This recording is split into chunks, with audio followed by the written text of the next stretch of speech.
Welcome to the Harborview, the show where we check the pulse on what's going on in Hingham. We'll give you some quick updates and things to check out, and then speak with our community guests. Today, we'll be speaking with Cheryl Osimo, Executive Director of the Massachusetts Breast Cancer Coalition, and State Rep Joan Meschino, the 3rd Plymouth District, about their respective roles and what we can anticipate in the near future for the town of Hingham. Let's start with some headlines provided by Town Leads as well as our Harbor Media blogger, Cheryl Mayer. There's nothing better to help chase away the wintertime blues than good music. The coffee house off the square, located in the old parish house in Hingham Square, features well-known as well as budding performers, from jazz and roots to bluegrass and harp music.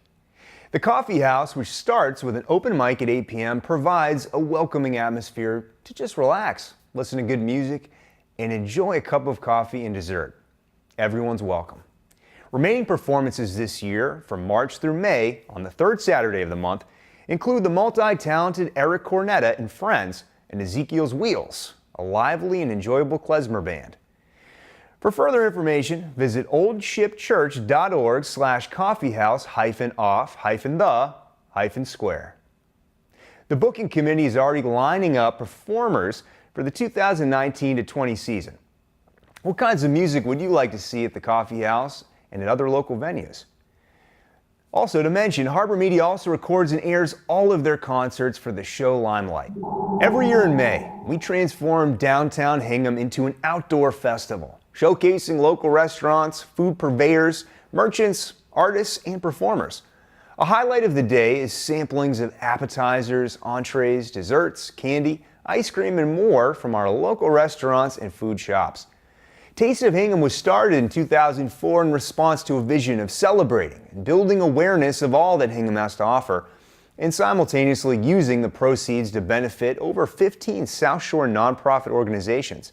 The Hingham Congregational Church, the Hingham Downtown Association, and Eat Well Incorporated sponsor Taste of Hingham. Taste of Hingham attracts approximately 3,000 visitors who celebrate Hingham and enjoy music, art, projects for kids, and many more ways to have a fun afternoon with family and friends. The Taste of Hingham has raised more than $250,000 for local South Shore nonprofit organizations. Over 25 of Hingham's finest restaurants and food purveyors will offer samples of their food this year on May 18th from 12 p.m. to 3 p.m.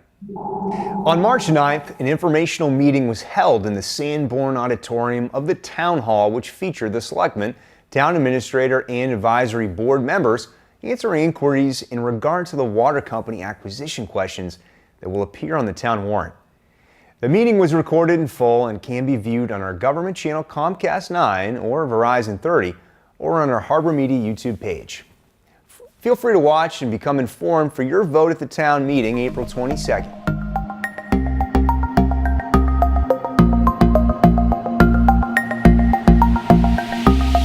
All right, folks, well, today we're here with the Executive Director of the Massachusetts Breast Cancer Coalition, Cheryl Osimo, and pleasure having you on the show. Thank you for coming, and I understand we have some awesome guests as well, too. So you guys, you said you were in high school in the area, right? We're both seniors in high school. I'm from Hingham. And I'm from Norwell. Nice. What are your names? I'm Kaylee Howell. And I'm Sarah Taylor. And Sarah Taylor. Awesome. Well, thank you guys for coming on. I appreciate it. So the first thing I want to dive right into is I want to talk about this exciting event you guys have coming up, the Run for Prevention. And just wanted to see if you could kind of tell us a little bit more about what the event's about. Sure. Obviously, you guys are trying to spread awareness about breast cancer and prevention. But what's this event about for you guys? It's very exciting, first of all. This is our inaugural event here in Hingham. We do other events in Hopkinton, statewide events in Hopkinton and on Cape Cod. We've been doing that for 20 and 27 years. But This year we decided we'd come to Hingham and do a 5 and 10 mile run, a kids run, and a 2-mile walk. So I can do it then. Yeah, right? absolutely, absolutely. Yeah, I haven't been running too much lately, so I think I'll start with the kids run. You can walk with the or kids the walk run, run. sure. You're a kid, right? We're all big kids kid. at heart. Exactly. And so we're very proud of our sponsors that will be joining us. We have Cape Ginger drink will be coming in with their organic Nice. ginger drink. We've got Great Awakening coming in with their coffee. Stop and Shop will be there. We've got some yoga teachers that are going to come in and donate their time, volunteer their time to do some yoga. That's cool. We've got Matt coming in from Energy Fitness, who's going to be doing some warm-ups and cool-downs. And Magic 106.7 Radio will be there to cheer us on. So I'm Excellent. excited. We're excited. Excellent. So what's the general format? It sounds like you got a lot of great activities there and people there and awesome brands. Yep. What's the typical format of the run for you guys? What kind of activities do you do? So you said there's a 5 mile and a 10 mile. Yep, 5 and 10 mile run. Those will begin at 9 a.m. on March 30th, Saturday, March 30th. And then at 9:05 will be the 2 mile walk. And at 8:30, going backwards, will be the kids run, however far they want to run. So the first event is the first event is yeah. the kids run at 8:30, and then we'll go into the 5 and 10 mile. And they're USATF, they're certified Yeah. runs. And then the 2 mile walk. And so when people can come that morning, they can register in advance if they want to go to www.mbcc.org/run-for-prevention, or they can come that morning. Walk-ins are welcome. Registration begins at 7 a.m. And again, we'll have some nice fun food, all free of charge, and drink. And Nice. just a kids' table. From Yeah. Rock Climbing out of Randolph is coming in to provide a nice table for kids for games and different kind of kinds stuff of they gonna have? activities. I don't know. Not sure? I'm not sure, but I know they're going to have some fun That's activities cool. at the kids' table, so I'm excited about that. That sounds Yeah. awesome. That's Yeah. good stuff. So how is this run going to be different than the previous runs you guys have done? Are you taking a lot of the same great stuff and kind of bringing it to Hingham, or is there anything new you guys are throwing in the mix? Or Well, actually, the event that we're doing, for example, on June 15th in Hopkinton is a swim, walk, run, Oh, okay, kayak, so a paddleboard different- event. And on Cape Cod on August 17th, our 20th annual swim, walk, run, kayak, paddleboard event. So we decided in coming into Hingham this first year that we would just limit it to the walk and to the run. And we'll see how it goes. If people like it, we Yeah. may branch out and do other things if we can find another venue. But for this year, we thought we would focus on the run and the walk. start small. That's a lot of activities all in a row too. Yeah, but yeah. might be up for the challenge. That sounds pretty exciting. Yeah, maybe in I the got future. to get in a little better shape for that though. Oh, please, we hope you'll join us. So how do you tie the run into just awareness about breast cancer in terms of education and trying to make sure people are understanding more about the challenges that that people face with family members who've had breast cancer, as a community, people who've had breast cancer. How are you guys helping promote that as well too? I just want to kind of talk more about that. So really what keeps the Massachusetts Breast Cancer Coalition afloat, of course, is charitable donations. But these two events I just spoke with you about Against the Tide in June and August. And these fundraisers are really fundraising programs, because at our events we have our Let's Talk Prevention tour table. It's been traveling throughout the state of Massachusetts for the past few years. It won a couple of awards from Mass General Hospital. We have all of these beautiful materials that talk about how we can minimize our exposures to toxic chemicals. First of all, let me say that the Mass Breast Cancer Coalition is a little bit different in that our focus is how do we prevent cancer before it starts. Right. We, along with our sister organization, Silent Spring Institute, have been focused on prevention for the past 2 decades. And so we do everything we can to help people to understand what they can do to prevent cancer before it starts. And again, that tour will be at the event on March 30th. People can go and pick up free materials. There'll be materials in 7 different languages. And so we want to just make people aware of what they can do to help themselves. And of course, we're hoping that in our lifetime, not in my lifetime, I'm sure, but in these young people's lifetime, that, hopefully cancer will not be as prevalent as Right. it is today. Not just breast cancer, but all cancers. Right.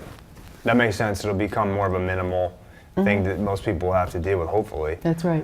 So when people go to these events, they can not only have a great time, obviously, but they're gonna learn something. They're gonna get some Absolutely. education. They're gonna know where to go to get more information. Absolutely. And hopefully, work towards preventing having to deal with that and Right. living a healthy life.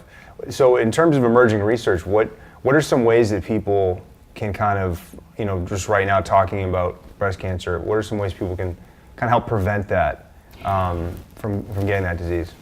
So First of all, with our materials, it just shares tips on things that you can do, like you buy HEPA filters. Right. We use materials, use products that are organic, use products that don't have toxic chemicals in them. Yeah. And we have all types of fact sheets and, again, beautiful brochures. And even if people do not want to participate in the event, we invite them to please, by all means, stop by, join us for a cup of coffee or a glass of our wonderful Cape ginger juice, and go to our information table, go to our Let's Talk Prevention table, and feel free to take any materials home with you that you'd like to, because that's our program work follows us everywhere that we go. Recently, we've been working with the National Institute of Environmental Health Sciences, and the Mass Breast Cancer Coalition has been helping with the community outreach component of that. We've embarked upon 2 different projects. The first one with NIEHS is with Harvard University and URI, and we're testing well water in Hyannis, Massachusetts on Cape Cod, which has the highest elevated rates of a chemical called PFOS in their water. And then we've embarked upon a second project with NIEHS with Michigan State University in Northeastern, whereby we are going in and testing the blood of 60 children between the ages of 4 and 6 years old before they're immunized. And these are children that have been exposed to water that was contaminated with this PFOS chemical. So we have a lot of work to do. We work, again, with scientists, but we do the community component of it, Right. Trying to Education, outreach, and meeting with different, with parents and Yeah. talking with them, and helping them to understand why this work is very important. Again, our goal is to end the epidemic of not just breast cancer, but to stop cancer before it starts, so that our children and our grandchildren don't have to face the same grim statistics that Right. we're faced with now. I mean, when you figure that we have only about 5 to 10% of all breast cancers are genetic, where is all the other breast cancer coming from? So we do believe that the environment does play a role. So prevention's a large topic then, obviously, because you're dealing with the environment and why people are getting breast cancer to start with. Like you're saying, potentially 90% of it is environmental. So it's... I'm not sure what the percentage is, Right. but we know that if only 5 to 10% Right. is genetic, then Something else is going on. So, and it's not, again, just about breast cancer, it's the high rising incidence of autism, ADHD, and other kinds of ill health that are affecting our children. And so Yeah. we need to care about all emerging contaminants and focus and make sure that we're working with good researchers who can help us figure out how to stop such high incidence of breast cancer and all cancers. Right, no, that's very important work. And in terms of the general public, what are some other things that people might not know about breast cancer that you guys are helping educate people about? Men are diagnosed with breast cancer, a very, very small percentage of men. Right. I think when you say that, I think immediately of a gentleman by the name of Peter Devereaux, who was a Marine, and he was at Camp Lejeune for many, many years, and he found out a few years after he had done his 3-year tour that he had been exposed to benzene in the water that he had been showering and drinking and showering. That whole time? That wow. Whole time, and how over 80 Marines, males and females, mostly males, were diagnosed with breast cancer. And in 2014, Peter came to his last against the tide, and then about 3 weeks later, he succumbed to the disease. He died. His brother Eddie still comes and walks on his behalf and in his memory and in his honor. But that story is to just share that it shows you that that wasn't a study, but that we know for a fact that these Marines were exposed to benzene, this very highly toxic chemical. It was in their water, and nobody got away with it. I mean, most didn't. 80 of the over 100 were diagnosed with cancer.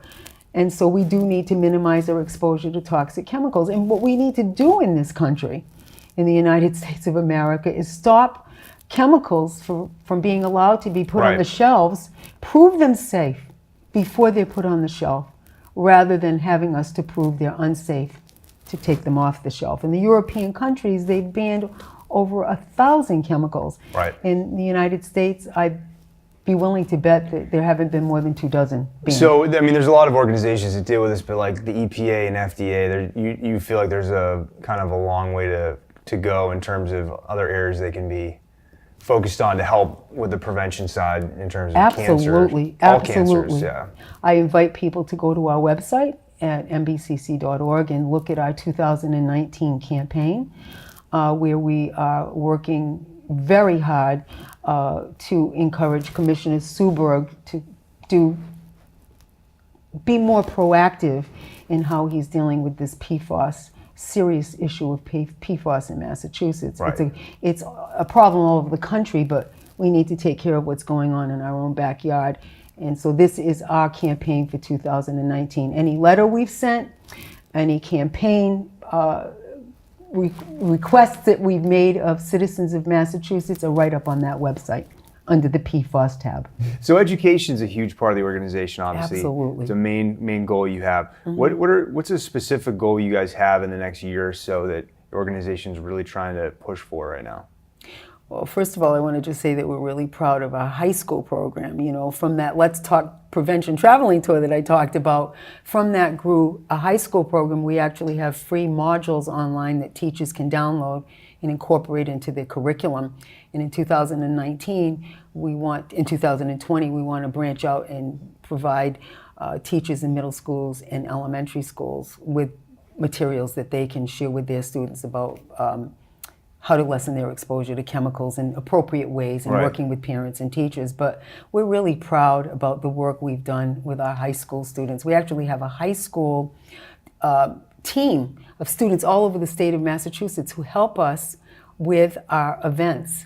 And this is the first time I've ever had the honor and the privilege of working with Sarah from Norwell High School and Kaylee from Hingham High School, because it's all about working with the young people, educating them so they can educate others, and helping us with this work. And so why don't you share all the work you're doing to help us with this event? Because you've been fantastic. Thank you. So my main focus has been on social media and getting the word out there to not just local communities, but we also have a fireman program coming up on our March 30th run, because firefighters are exposed to many chemicals and that can increase their risks for cancer.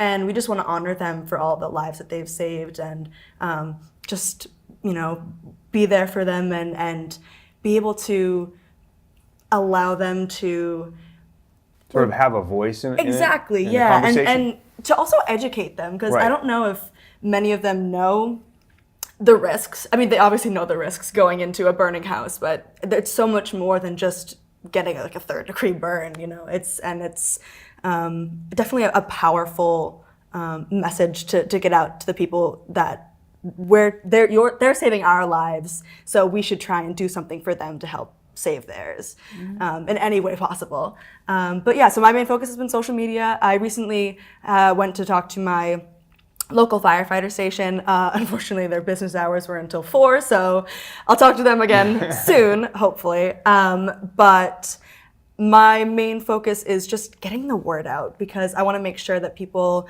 know the event is going on and that they can educate themselves on just everything that's going on with MBCC. That's fantastic work. Yeah, I think that, I mean, a lot of people, when they think of firefighters, there's a lot of dangers, but it's not always the chronic illnesses or cancers that can be associated with that type of work that people think about. Exactly. And awareness is huge. I think that Sarah's shy because she's also a wonderful performer. Oh, really? She's On a also, side note. oh yeah, she'll be singing Somewhere Over the Rainbow. Oh, very cool. At the event? A cappella, yes. And allow me to step in, the firefighters and their families who are invited to participate, to walk or run, that's free of charge. Of course, it's a fundraiser, but for the firefighters and their families. Right. So if they go to our website, they'll see how they can register without going online and paying. They just have to call our toll-free number. Excellent. Yes. So I've been doing pretty much the same thing as Sarah. I heard about this run a couple of weeks ago, and until before then I hadn't really known. I'd done a bunch of things for finding a cure for cancer, but until now I hadn't really focused on actually preventing it before it started. And so that's what really got me interested. And a lot of other people are in my same situation where they haven't really heard of this kind of thing before. And so I've been putting up posters, and at the run I plan on helping to set up, helping to take down, and also I'll be running a water station for all of the runners. So Thank you. Excellent. Thank you both so much. Of course. So some of the planning and the logistics, operations of the event, that's how it all works. That's how it runs. Yeah. Special people. Special people. That's fantastic. And with this young lady, it's a family affair. Her parents are coming. Actually, her Oh, mom nice. is the principal of. I'll let you share the information about your mother. yeah, we actually moved up to Massachusetts this year from New York for my mom's job. She's the head of the middle and upper school at Derby Academy in Excellent. Hingham. Yeah, and so my whole family is going to be there Nice. participating. Yeah. So a nice network to help invite Yeah. people to the event and promote it. Yeah. That's amazing. Yeah. Well, any other events you guys have coming up past this event, like over the summer? and- June 15th, So you have June 15th Hopkinton coming State up? Park, www.mbcc.org/swim. And that's on June 15th in Hopkinton. And then on August 17th, our 20th anniversary on Cape Cod and Brewster. Again, swim, walk, run, kayak, paddleboard. And we will be honoring the firefighters and their families at those two events as well. So Excellent. we're very, very excited. Excellent. So people should definitely come out for those as well. Absolutely. Too. They're you can come statewide from, events. Yeah, statewide events. So you can come from anywhere. Boston, Absolutely, and they're Western morning Mass. only, family-friendly events. There's always free food and drink, and a lot of fun, a lot of good music. So And how do people get in contact with you guys again? at mbcc.org is our main website, but if people want to call us, they can call 1-800-649-6222. And if anybody has any personal questions Right. that they're feeling uncomfortable about, they can call 508-246-3047. I personally take all calls from anybody who has specific questions about cancer. As a result of any Right. communication I have at a speaking engagement, I like to talk with people directly, so that's 508-246-3047. Excellent. So if it's an educational question or something that's Absolutely. private or exactly, Absolutely. you can reach out to you. And then for volunteers, donations, I mean, how do people can just Well, contact? if anybody wants to volunteer, they can call 508-246-3047 or my email address, Cheryl Osimo at Comcast.net, CHERYLOSIMO at Comcast.net. We'll be accepting volunteers until middle of next week, and then I think we'll have a full crew on board and we'll be ready to go. Excellent. Yeah, thank you so much. Definitely. I Hey, hope you'll join us and run. I or would. walk. I'm trying to get these legs moving. I Let's should. do It's it. for a good cause. So Thank you for this opportunity Yeah, to thank share you. everything with the general public I in this appreciate wonderful it. community. Thank and you. thank you guys for coming on. Thank you. Thank you.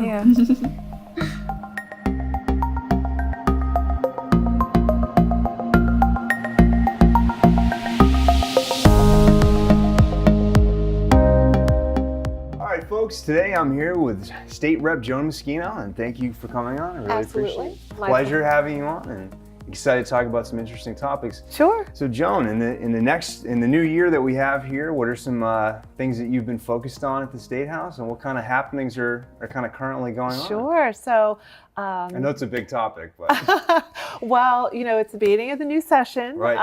And on January 2nd, we were sworn and we jumped right to work. You start off by filing all your bills. You Right. have a good 2-week period where the House members and the Senate members file their bills. I filed 23 bills on a range of topics and that range from really environment and energy, food insecurity, some consumer protection things, a group of bills around advancing the best interest of the child, some technical changes to the law in care and protection custody hearings, and so really a goodly range, some campaign finance. A lot of bills. Yeah. So let me ask you, like when you bring all those bills out there, how long have you been planning like a specific bill, or some of these bills that you've been working on for months or longer? Oh, that's a great question. Kind of what's the workflow, I guess? So they come to me in a couple of different ways. So sometimes advocates will bring bills to you. So for example, I mentioned a group of bills for children and families in the care and protection hearings. It happens that one of my constituents in Cohasset is the general counsel for CPCS, the Committee for Public Counsel Services, and they're the ones that represent all of the children and all of the foster care proceedings. So she and I have a good relationship, and she came to me with a few ideas about where there would be good tweaks, and it happened to be, I'm a lawyer, so I understand it, and I'm very articulate around it. It happened to relate to some work I did in a private iteration of my career, and so I was happy to file those bills for her. And so I work with them, with CPCS and their lawyers to help draft. But then other bills, we just draft ourselves. And most of the bills that I was putting forward, I've actually been working on all summer and into the fall. Okay. So that when I was sworn in, that next day we were ready basically to file all of our bills. Just to hit the ground running and have everything ready to go. Oh, the bills, sometimes you take from things that have been refiled, and it takes a few sessions to get them forward, and you're always refining them, and you learn a lot during session, and if your bill didn't get through, you have a lot of feedback that you can make it better, and for next time around, exactly. And you get a lot of feedback and input from a variety of places. The big bill that we filed this year is the 2050 roadmap to a clean and vibrant Massachusetts. And what Tell me more about that. It's interesting. It's a big bill. I'm all about green energy and the environment. It's an interesting topic. So what this does is it updates the Global Warming Solutions Act, which was passed in Massachusetts in 2008 and made us a leader in the country on climate change and greenhouse gas emission reductions. And in the intervening time, I would argue we've taken a lot of good steps, and we've definitely made a lot of strides, like low-hanging fruit. But we're not going to make our 2020 goals for greenhouse gas emission reductions. And when I was first elected and working and evaluating some of the bills that were coming forward, what I realized is I was trying to sort of look at this array of bills from everything from clean energy standards and renewable portfolios all the way to electric vehicles and everything in between. And as I was thinking about, well, what's important, what's the first step, what should I look into and support, I was looking for the plan. What's the plan? So how do you prioritize? If I only get to do one thing, how do I prioritize? And what I very quickly discovered is that, in fact, there is no plan. So we had this commitment to these greenhouse gas reductions. Like the numbers and the They had actually committed to reducing our greenhouse gas emissions by 80% of the 1990 levels, and we were going to do that by 2050. So sometimes you'll hear in the news feeds and different things like 80 by 50, and that's what they're referring to as that standard. And there were really not that many milestones. There was no real plan, and so it felt incomplete, like we were doing things in fits and starts. So I started looking around, and in fact, a retired legislator had filed some legislation before, really trying to update it and give it a little teeth. And so I took that bill, reworked it over the summer with some external partners, and we refiled it as the 2050 roadmap. And what Excellent. It says, very complicated subject matter, but a very simple bill.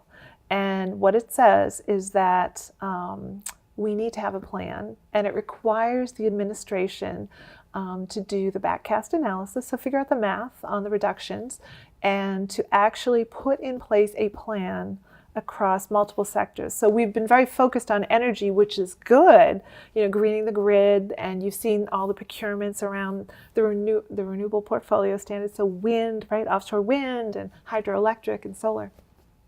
but it really does need to be across other sectors. So What other sectors would you say are kind of a prime focus? well, so for the biggest one remaining is transportation, is 40% of our carbon Right. emissions. So we All the need cars, all the everything, cars, and- transit, planes, everything. Yep. So that would be a big one. It would also include things like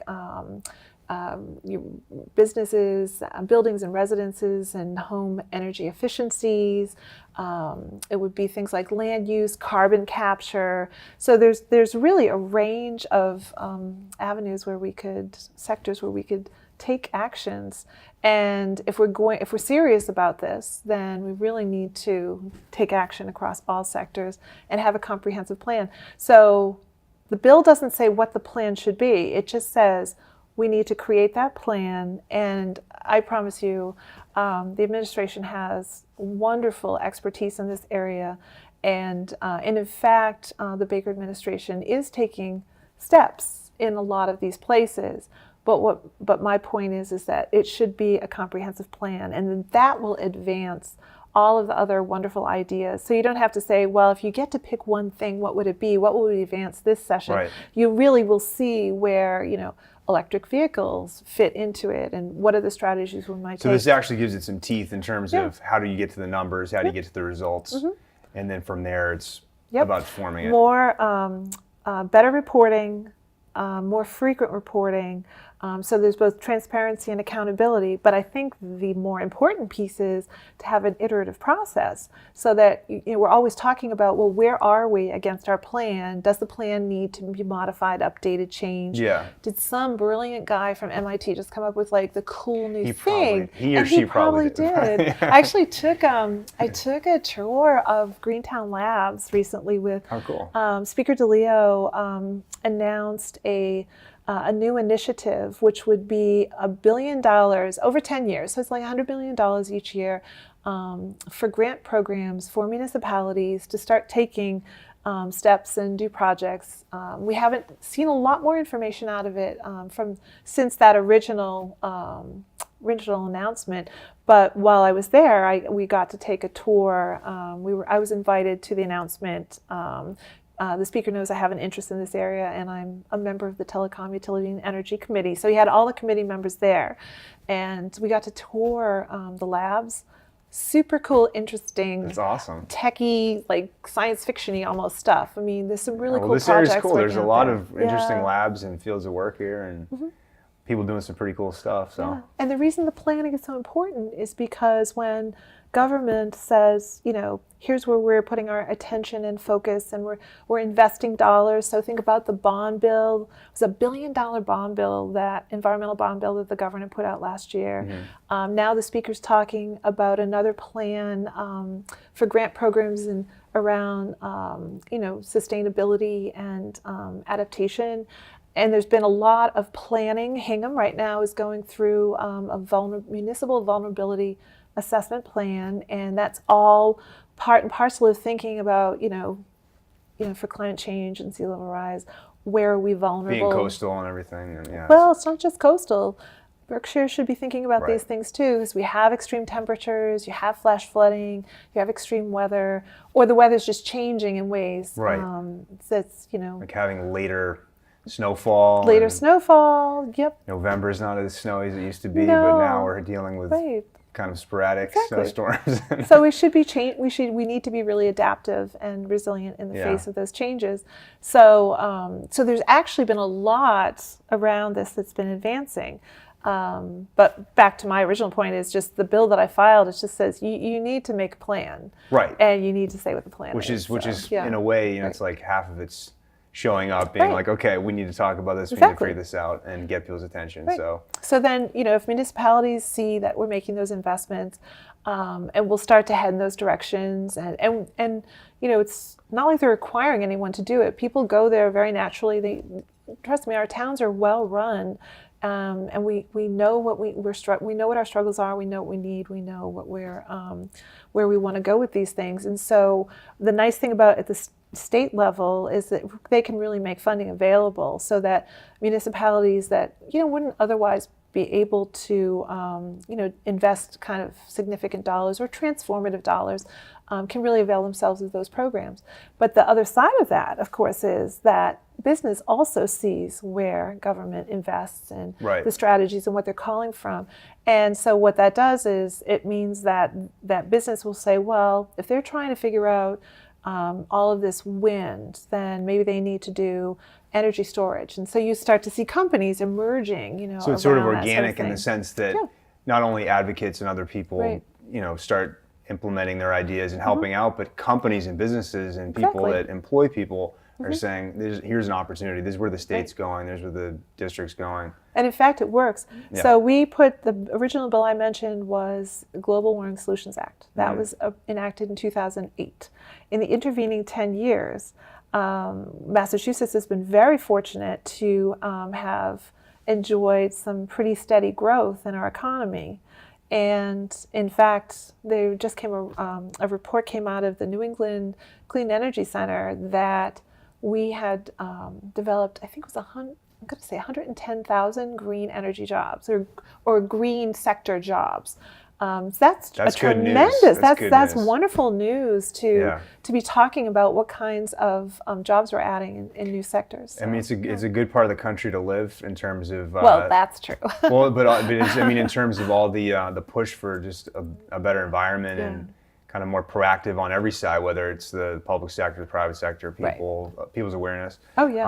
Obviously, you're hyper focused on the district and the needs of the district and the state in terms of the environment, but. How do not to get too not only talk about the environment, but how does that interface with the rest of the country and the federal government in terms of where we go with policy in the environment? Because we can do a lot in the state, but how's that going to sort of connect to the initiatives of the federal government and the? So what I've noticed during the current administration is that there has been a real push for things back off onto the states. And so I think now it's incumbent more than ever for Massachusetts to take leadership role. And I don't say just take a leadership role for the sake of leading. I mean in areas where we really can bring knowledge and expertise and good policy to bear. And this happens to be one of them. And I think what you see is that when states like Massachusetts sort out things like this on any policy topic. When we chew on it and we sort it out and then we start to implement policy, what you'll see is that other states will watch to see what we do. In the same way, there's sort of key states that we also keep an eye on to see what new things that they're doing. Especially probably surrounding states. Surrounding states, California, New York. It depends on the topic where certain things are coming out of. But on something like this, people will watch to see what we do, and they will take it and they will start to implement it themselves.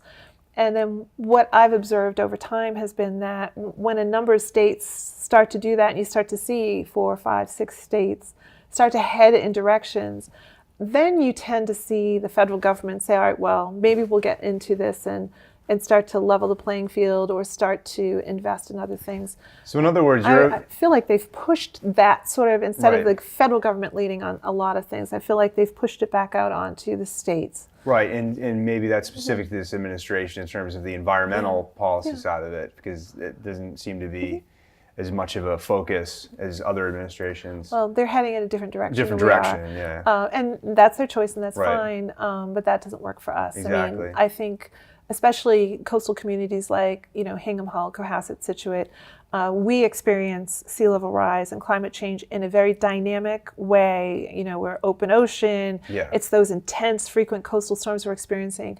So I think we understand it and see it in a different way than not everybody necessarily does, or maybe sees changes over time. So for us, when we talk about climate change, the IPCC report, that came out last August said, really, if you're going to do something about it, you have to keep climate change down below 1.5 degrees centigrade. And one of the big steps that you'd need to do to take that would be around carbon emission reduction, Right. greenhouse gas emission reduction. So, I mean, the science basically all agrees that we should be heading for like a net zero on carbon emissions by 2050.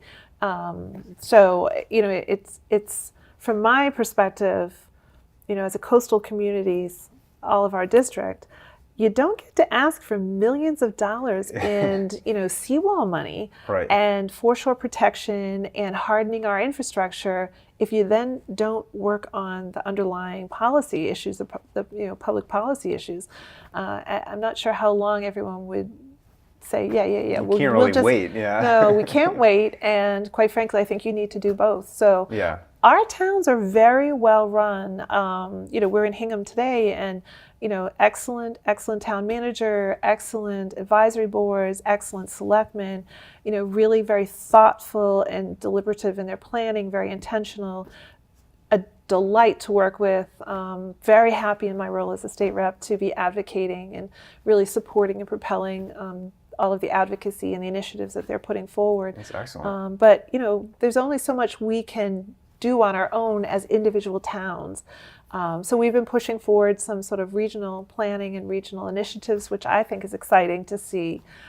We've always sort of done that anyway, but now it's more in more structured ways. Well, with the environment, it makes sense. So obviously, Right. collaboration is Yeah. important. And I think that sort of attitude, you start to see it across the state, and it's certainly within New England. Yeah. And I would think that would continue to spread. So It's fantastic. Yeah. So with all these other bills that you're exploring right now and that you've worked on, and, what else is on the horizon, and what else are some areas that you're really, really focused on? Well, so so all the bills are filed, and pretty much everything has been assigned to a committee. So we're waiting right now for the committees to start to schedule things for hearings. Every bill that gets filed, whether it is timely or whether it is a late file bill, every single bill will get a hearing. So everyone's just sort of waiting for that to start to happen now. It takes a while for the bill. 6,000 bills is a lot to sort through and it's assign a to lot committees. A lot of attention being paid to different a lot of attention things. to detail. Yeah. So that process is happening now. And if you go on to mass.gov and you search for your legislator, me, Joan Meschino, I have a page there, and you can see all of the bills that I filed, all of the bills that I co-sponsored, and you can actually track their history. So you can see as they get assigned bill numbers, as they go to a committees, if there's hearings. So everybody can actually see where they're at. You can actually see where they're at. And then some committees, if you're really interested in a topic, you can actually they don't all do this, but some will let you.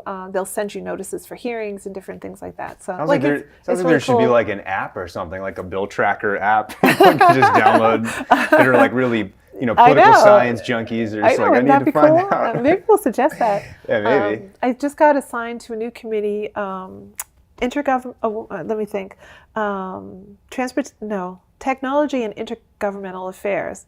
And it hasn't met yet, so I don't know what it does yet. But that sort of seems like it would be in the. Well, especially too for like the classroom even or Right. something, where it's more of a module or something people can kind of interact with. It just seems like it begs that. Well, I'm gonna bring that up. Hey, you never know. I will attribute the idea to you. So while we're waiting for the committee's piece to start, what we're all focused right now on is budget. Yeah. So the governor filed House 1 at the end of January, and that is his sort of first pass at the budget. We start actually before the session even begins. They actually have hearings and meetings in December to figure out what the consensus revenue figure is. So both the Senate, the House, and the governor decides what that bottom line budget number is, because we have to have by law, we have to have a balanced budget. Unlike the federal government. Oh, we can't even talk about that. We won't go down that road. I saw the number, and I was just like, I'm not even sure how much money that is. Yeah. That doesn't even mean anything. But here in Massachusetts, we do have a balanced budget. So what's going on now is that House Ways and Means is working through that budget, and there's a lot of advocacy right now around different budget line items and discussion about where we should be spending. And the chairman is meeting with every single member who requests a meeting. So I think I go in maybe next week. I'm not sure. I think it's on my calendar to talk to him about the priorities of our district and about our local budget asks. So I have I've calls into all of my town managers asking if there's any particular project, and so I'll sort that all out and prioritize some local budget asks. But then my more sort of broad general budget asks, my top ask is for the libraries. Right. So we get state aid, we get local aid, so we'll be advocating for increased library local aid to come to all of the districts. But then there's also a line item that I'll file myself that to increase funding for the distribution network and for the databases that we access. And this is for libraries? Yes. So if you think about, Hingham's got a pretty good sized library, but Cohasset and Hull are more modest. And if you talk to your librarian, she'll tell you that the interlibrary exchange is tremendous. And so what they do is, if I want a book and it's not in the Hull Public Library, you go to another library? They'll look online and they'll say, oh, well, it's down in Duxbury. And they'll order the book for me. And so after you're done reading it, you return it to Duxbury, they'll ship it up here to me so I can read it. And then I just return it to Hull and then they ship it back. And that's something that hasn't really existed too much in the past? No, it goes very robustly. But what happened was the library funding has gone down over time, which is a shame. Libraries, that's information, right? Yeah. That is fundamental to an informed electorate. It is key to democracy. And if you really look at how your library is used, I mean, it's just tremendous.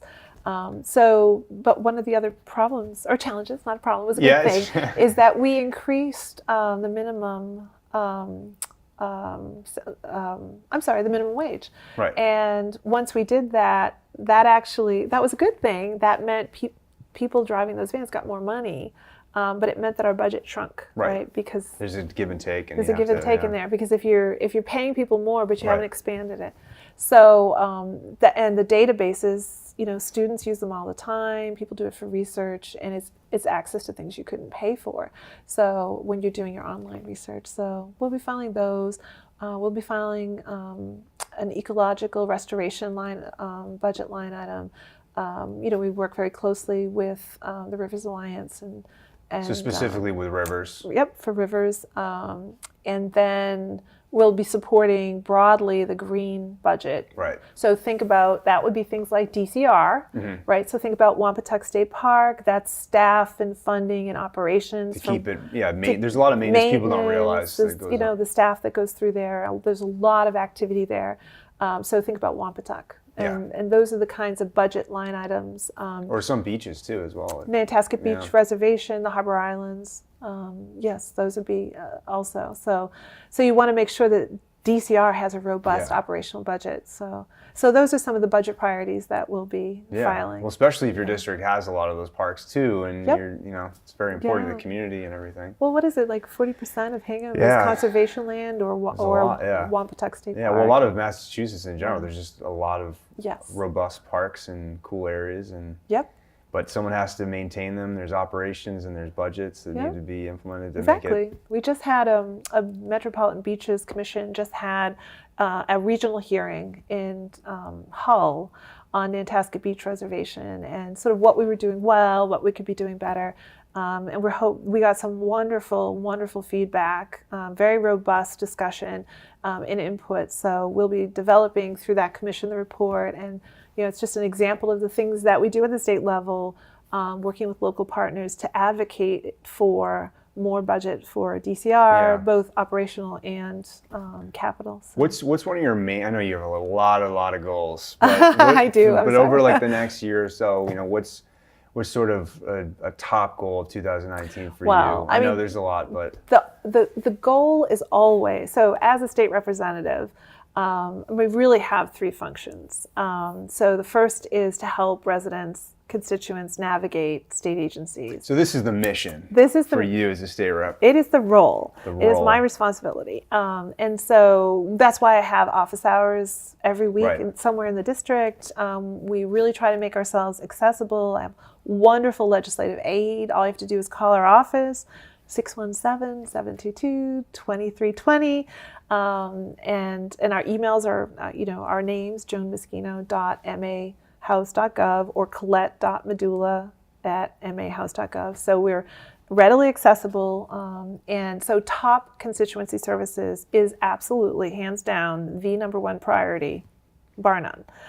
That is what I'm here for, is to help people. And people reach out to us for a lot of different things. I would have to say the agency that people find the most frustrating, most consistently frustrating, would have to be the Registry of Motor Vehicles. Yeah, well, I'm not gonna lie, I've been there, and I've had that emotional experience as well too. So there's one. I don't really talk about constituent cases, but there's just one gentleman that is struggling right now and it's like every time we call, I just think, oh Lord, you just can't make this up. But we persevered with him, and he's all set. But there you go. But it's unemployment benefits. Yeah. It's mass health, getting health benefits, and sometimes the little handicap placard from the T. Elderly people are supposed to go to Washington Street. They can't even get there. So we're going to have an event in the district where we actually help everyone fill out the forms for the seniors so that they can get their senior pass for the T. To make it a little more streamlined for them. And right. How are they going to get there? Right. And you can't sit there. It's just this line.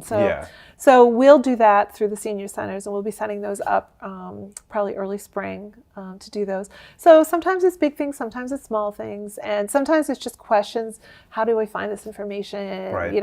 I heard about this bill. People do call a lot. I get a ton of emails and phone calls about bills as they're going through.